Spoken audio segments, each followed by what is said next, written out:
Imagine you and your family were given $10 billion. What are you going to do with it? Is there something in your community that you need to give back to? What about other opportunities or avenues that you could help with? These were some of the questions that lots of our world's wealthiest people were asking about a decade ago.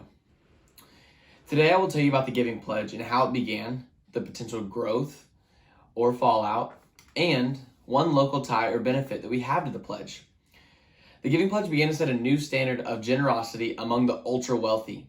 From the givingpledge.org website in August 2010, 40 of America's wealthiest individuals gathered for a private dinner party in New York, held by Bill and Melinda Gates and Warren Buffett. These philanthropists pledged to start giving money to some of society's most pressing and biggest issues. The goal was to get a commitment or pledge from the world's wealthiest individuals and families to give away more than half of their wealth to causes such as poverty alleviation, education, and global health. CNBC quoted Mohamed Dewji of Tanzania, whose net worth is $1.39 billion, as saying, "When God blesses you financially, don't raise your standard of living, raise your standard of giving." The Giving Pledge represents a potentially game-changing force in philanthropy. The Giving Pledge seemed as though it would change philanthropic giving as we knew it. The problem is there's little evidence that the foundation has actually done this.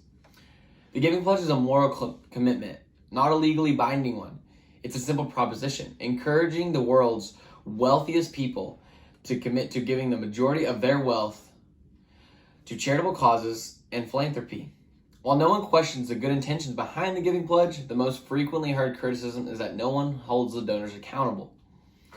The donations are kept in private, and so no one really knows how much or when the donors are giving what they're giving. It is reported in the Philanthropy News Digest that by 2012, 90 families had signed on, but the new signees have slowed down a lot. Since of May 2019, we only have 204 pledges to date.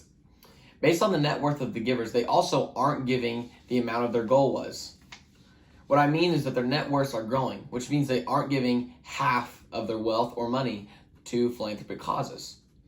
The Philanthropy News Digest also states that Benjamin Soskis, a historian of philanthropy, is quoted saying this about the Giving Pledge: "You get the benefit of the publicity without the accountability." The Giving Pledge may not be as successful as initially wanted, but our community has one of its own signing the pledge. According to Tulsa World staff writer Mike Averill, the Tulsa billionaire George Kaiser signed the Giving Pledge in 2010. At the time, he quotes Kaiser as saying he was leading the effort to intervene in generational poverty. Philanthropic efforts by Kaiser have extended far beyond early childhood development to issues such as community health, clean energy, women in the criminal justice system, and the Arkansas River development.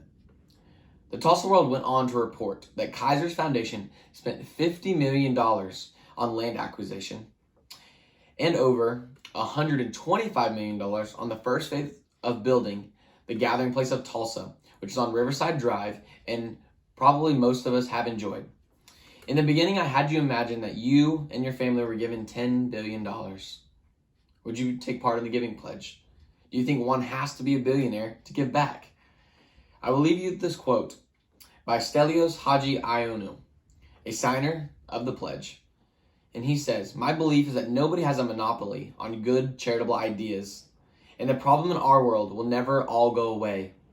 So we have to keep helping within our means forever."